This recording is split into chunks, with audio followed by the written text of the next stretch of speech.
Bonsoir Chérif, bonsoir à tous. Un militaire, ça ne parle pas souvent, d'où le surnom la grande muette donné à l'armée. Les forces armées sénégalaises dérogent aujourd'hui à la règle. Bonsoir colonel Aboutiam. Bonsoir M. Khan. Vous êtes le directeur de l'information et des relations publiques des armées sénégalaises.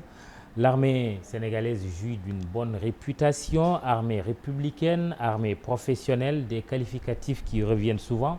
Sa principale mission, préserver l'intégrité du territoire. Les Djambars sont également très sollicités sur la scène internationale avec une présence dans de nombreux théâtres d'opération, une présence dans un contexte de terrorisme aussi.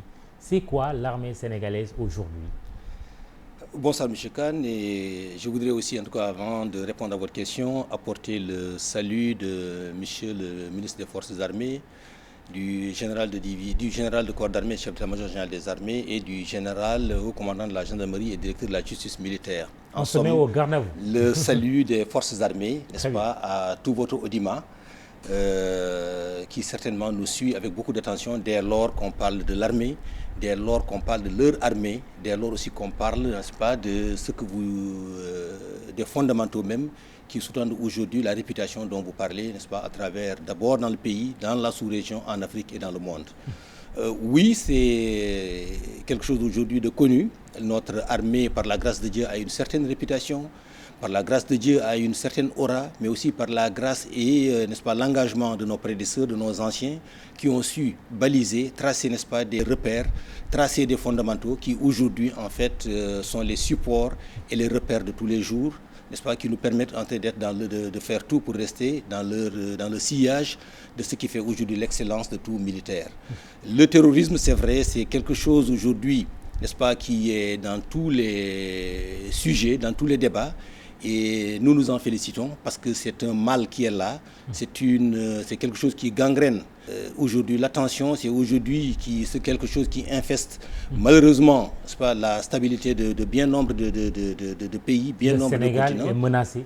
Le Sénégal est menacé parce qu'en fait le président de la République aussi en avait parlé déjà. Nous savons que nous sommes dans une zone particulière. Le Sénégal, déjà de par sa position géographique, le Sénégal constitue un trait d'union entre le monde arabo-berbère et africain, ça nous le savions d'abord, le président Senghor en fait le disait très souvent. Le Sénégal qui est un pays de la Teranga, qui accepte, n'est-ce pas, et qui accueille bien de nationalités, bien de peuples, bien de personnes. Le Sénégal qui a des positions diplomatiques saluées, qui ne tranchent pas vis-à-vis en fait de la condamnation ferme du terrorisme et du soutien à tous les pays qui sont en fait menacés par malheureusement ce fléau, mais aussi à notre engagement, nos engagements internationaux pour nous militaires qui se traduisent, n'est-ce pas, par aujourd'hui la guerre que nous menons contre ces organisations extrémistes violentes, aussi bien au Mali qu'un peu partout dans le monde. Justement, quelle est la place de l'armée sénégalaise dans le dispositif antiterroriste aujourd'hui? La place des armées, oui, n'est-ce pas, aux côtés de celle des autres forces de défense et de sécurité, particulièrement la police et la gendarmerie, nous sommes une force de troisième catégorie. Mais ici, aujourd'hui, dès lors qu'il s'agit du terrorisme, nous travaillons tous en synergie dans le cadre du renseignement pour répéter en fait les mots que le président de la République même avait en fait empruntés à Sun Tzu en disant plutôt l'épée que le bouclier. Donc nous faisons d'abord la prévention et au cas où, par extraordinaire, parce que nous ne pouvons pas être partout et nous ne pouvons pas aussi dire que nos prévisions du moins peuvent en fait marcher à 100%, nous prévoyons aussi la réaction pour en fait que ça ne vienne pas et que si ça vienne, encore que ça se fasse avec le moindre mal. Et les Sénégalais peuvent vraiment dormir oui. Du sommeil du juste? Non, loin de là, les Sénégalais ne doivent pas dormir. Ne doivent pas dormir en ce sens que tout Sénégalais devrait être à chacun sa sentinelle. Parce qu'encore cette guerre n'est pas seulement que celle des forces de défense et de sécurité. Celle-là, elle est la vôtre aussi, cette guerre. Ce combat est le vôtre. Vous, citoyens, moi, citoyen, c'est notre combat à nous tous. Parce que le Sénégal n'appartient pas qu'aux militaires, même si c'est nous qui sommes payés pour défendre ce pays-là. Ce Sénégal nous appartient à nous tous. De ce point de vue, serait très intéressant que tout un chacun ouvre les yeux, que tout un chacun soit attentif, sans pour autant, bien sûr, tomber dans la peur et rester dans une certaine inquiétude, n'est-ce pas, qui se traduirait par un affolement général. Non, loin de là. Mais aujourd'hui, nous savons que les populations aux frontières sont les premières sentinelles. On ne peut pas mettre un agent de police à chaque kilomètre carré, ni à chaque mètre, à chaque point de notre frontière, de nos frontières, devrais-je dire. Nous ne pouvons pas mettre un gendarme à chaque carrefour, nous ne pouvons pas mettre un militaire, n'est-ce pas, derrière chaque buisson ou derrière chaque concession. Donc encore une fois, il faudrait qu'il y ait une synergie des efforts, une synergie des cœurs et savoir que aujourd'hui, la menace, elle est là, mais ensemble, nous pouvons la vaincre. Nous pouvons en fait la vaincre et nous devons la vaincre si tous nous sentons que la défense de ce Sénégal-là qui est nôtre, n'est-ce pas, est dévolue à tout un chacun. Concrètement, vous dites quoi quand on voit ce qui s'est passé récemment au Burkina Faso, avant le Burkina, le Mali? Vous dites quoi concrètement? Oui, mais ce que nous disons, c'est que en tant que militaire, c'est que nous, de notre côté, en fait, nous sommes dans un état d'alerte en fait permanent, parce que encore une fois, nous sommes payés pour la sécurité, pour veiller à la sécurité de nos concitoyens et de leurs biens. Ce qui se passe en fait au Mali et au Burkina prouve encore. Pourquoi pas ce qui s'est passé en France? Pourquoi pas ce qui s'est passé à Boston? Vigilance orange, comme on dit dans votre langage, qu'est-ce qu'on dit? Moi, j'ai dit vigilance au top. Maintenant, qu'elle puisse la couleur, qu'elle soit orange, rouge ou verte, pourvu que tout un chacun soit vigilant. Au Sénégal, elle est de quelle couleur? Le Sénégalais, la vigilance, elle est toujours d'une seule couleur, c'est le top, c'est le maximum. Et de ce point de vue, encore une fois, je crois que M. Kane, on ne devait pas seulement nous laisser à nous en armes et en uniforme, n'est-ce pas, pour exécuter ces missions-là. Et aujourd'hui, nous, militaires, avons absolument besoin de vous, les médias. Parce que vous avez le message et c'est vous qui pouvez façonner le message pour gagner le cœur et les esprits des individus. Aujourd'hui, ma voix, elle porte un peu partout, n'est-ce pas, aussi bien dans le Sénégal que dans le monde, devrais-je dire chez tous les Sénégalais. Donc encore une fois, les médias, nous avons besoin de vous, nous avons besoin en fait d'une communication responsable, vraie, qui concourait à une seule constante, que tous les Sénégalais soient attentifs vis-à-vis de cette menace qui est là. On a compris dans le monde que dans le cadre de la lutte contre le terrorisme, le Sénégal devait participer à une coalition autour de l'Arabie Saoudite. Cela relève de l'information sensible? Mais non, ça ne relève pas de l'information sensible, ça relève de l'information peut-être qui pourrait, n'est-ce pas, devrait être posée à qui de droit. Mais pour le moment, moi, j'en ai en fait aucune idée, j'en ai aucune information et au niveau des forces armées, nous ne pouvons répondre à cette question-là. Une question qui doit être destinée aux autorités politiques? Absolument. Alors, justement, la notion d'information sensible, de secret défense, est-ce que c'est des notions toujours actuelles là? Absolument, elles sont toujours actuelles parce qu'on a souvent l'habitude de répéter. Que les journalistes en font parfois les frais. Non, c'est nous qui. Nos confrères. Non, ce ne sont pas les journalistes qui en font les. Ce ne sont pas les journalistes qui en font les frais, c'est tout le pays qui en fait les frais. Oui. Ou bien qui risquerait, n'est-ce pas, d'en faire les frais. Parce qu'encore une fois, l'armée ne peut être une maison de verre. Et je crois qu'aujourd'hui, pour éviter en fait des situations pareilles qui seraient préjudiciables, pas à vous, pas à nous, mais plutôt à notre pays, il serait souhaitable que davantage qu'il y ait cette collaboration. Il faudrait qu'il y ait ce dialogue entre vous et nous. Nous comprenons encore une fois que vous avez besoin que le peuple a besoin d'être informé. Mais encore, faudrait-il que l'armée ait une spécificité qui a ses règles qui obéissent à votre sécurité, mais aussi à la mienne. Donc, la DIRPA a été créée dans ce sens-là. Je crois qu'on aurait pu éviter des choses comme ça ou bien des aléas comme ça, n'est-ce pas, si peut-être on avait frappé à la bonne porte pour savoir ce qui est à dire, ce qui n'est pas à dire, parce qu'encore, c'est vrai pour vous, toute vérité est bonne à dire. Pour la sécurité du pays, toute vérité n'est pas bonne à dire. Au-delà de cet entretien, est-ce qu'il est prévu prochainement que l'armée organise des échanges avec la presse et d'autres acteurs d'autres secteurs? Mais M. Kane, ces échanges sont permanents, devrais-je dire, parce que nous sommes une porte et cette porte-là, elle est toujours ouverte. Et si ce n'est pas vous, c'est d'autres collègues, n'est-ce pas, des médias qui ne cessent en toute responsabilité de nous appeler pour nous demander des choses peut-être que nous sommes en mesure ou que nous ne sommes pas en mesure de dire. Il faudrait qu'on sache que nous ne faisons pas de l'information, nous faisons de la communication. Nous ne pouvons pas communiquer sur des idées, nous communiquons sur des faits réels, avérés, traçables, quantifiables dans le moment, dans l'espace et dans le temps. Donc, forcément, il faut qu'on sache une chose aussi, que l'armée n'a absolument rien à cacher concernant un événement qui s'est déjà produit. Parce qu'aujourd'hui, avec la rapidité de l'information, si vous cachez quelque chose, mais vous vous ridiculisez vous-même. Et aujourd'hui, dans votre propos liminaire, vous avez parlé des qualités des forces armées sénégalaises. Ça aussi, je crois que la responsabilité sous-tend aussi en fait, les critères que vous avez tantôt dit. Alors, la Casamance, toujours région sensible avec cette rébellion, c'est vrai, qui est ce qu'on constate en tout cas de loin, à bout de souffle. Une région pacifiée, vraiment, la Casamance? Oui, aujourd'hui on rend grâce à Dieu par les efforts des uns et des autres, mais aussi par la présence en fait militaire. Cette région, depuis un certain temps quand même, la violence vraiment a baissé de manière très appréciable. Nous nous félicitons de cette situation parce qu'encore une fois, c'est notre pays et aujourd'hui, tout sang qui coulerait là-bas serait peut-être le sang d'un Sénégalais, qu'il soit égaré ou pas. Et aujourd'hui, nous avons besoin de toutes les forces vives, n'est-ce pas, de notre nation pour construire donc notre pays.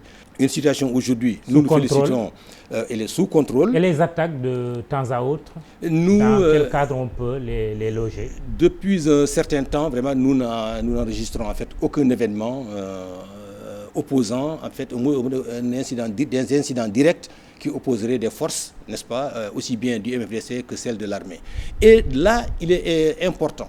Je souhaiterais en fait aujourd'hui apporter en fait toute notre appréciation de l'action des populations qui aujourd'hui ont compris de quel côté était la vérité, de quel côté était leur intérêt, de quel côté était l'intérêt du Sénégal.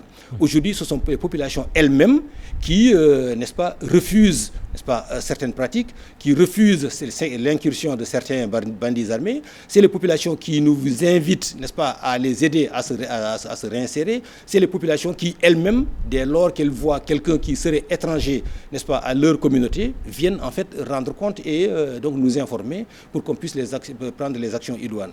Et de ce point de vue, je crois que tout le pays devrait aussi, en fait, les autres populations devraient, n'est-ce pas, s'en accommoder, dans la mesure où, un autre exemple, peut-être qu'il serait souhaitable, en fait, certes une digression, un autre exemple, c'est celui-là des transporteurs guinéens qui ont aidé à la capture du terroriste mauritanien. Oui. Voilà une action très citoyenne et c'est là qui devrait davantage inspirer, n'est-ce pas, les populations sénégalaises aujourd'hui. Quand un citoyen, personnalité politique, Robert Sagna, pour ne pas le nommer, dit que Atika, la branche armée du MFDC, est sur le point de se retrouver, c'est une information analysée au sein de l'armée? J'aurais préféré qu'on me parle de mon dispositif, n'est-ce pas? Et de ce point de vue, je crois que je serais plutôt en mesure, parce que je suis le porte-parole des forces armées. Donc, quant à, n'est-ce pas, notre mission de tous les jours qui va dans le sens de la sécurisation de nos populations et de leurs biens dans cette localité, dans le sens de la protection de nos ressources, qu'elles soient forestières, halieutiques, dans le sens, n'est-ce pas, de la lutte contre les trafics illicites, je veux dire la fraude, la coupe de bois et la drogue, somme toute, n'est-ce pas? Donc, dans le cadre du déroulement de notre mission régalienne, je crois que je serais beaucoup plus à l'aise, en fait, d'y répondre. Flip-flop 2016, cela renvoie à quoi? Mais ça renvoie à un désir commun de lutter contre les organisations extrémistes violentes, comme je l'avais dit tantôt, mais aussi et surtout, n'est-ce pas, raffermir le partenariat, l'interopérabilité en fait des troupes, mais aussi de saluer aujourd'hui en fait l'initiative et aujourd'hui, bon, disons le consensus fait autour de notre pays, parce que c'est pour la première fois qu'un pays africain organise cet exercice pour la 3e fois. Et ça, avec les forces américaines, des forces également de 19 pays européens. Disons les forces d'une trentaine de pays et de plusieurs agences et organisations gouvernementales américaines. C'est pour quand exactement? C'est prévu pour ce début février, non? Oui, c'est du 9 février jusqu'à vers la dernière semaine en fait, du mois de février. Et ça, encore une fois, je crois que nous nous en félicitons. Il faut savoir que la particularité de cette année, c'est que ça s'organise sous le sceau de la souveraineté, c'est-à-dire que nous sommes chez nous et nous sommes co-organisateurs en fait de cet exercice-là et c'est en partenariat aussi, n'est-ce pas, avec les Américains. Donc encore une fois, c'est négocié en fait d'égale partie. Chacun de nous a eu en fait ce mot à dire à travers plusieurs conférences de planification, que ce soit en Europe ou ici, en tout cas au Sénégal, et donc le résultat va être bientôt connu. Encore une fois, nous saluons la décision de tous ces États et des États-Unis, en fait, en somme, qui mettent encore énormément d'argent dans cet exercice, ceci marquant la confiance en nos forces armées, mais aussi et surtout en notre pays. Une base américaine au Sénégal, est-ce que c'est à l'ordre du jour?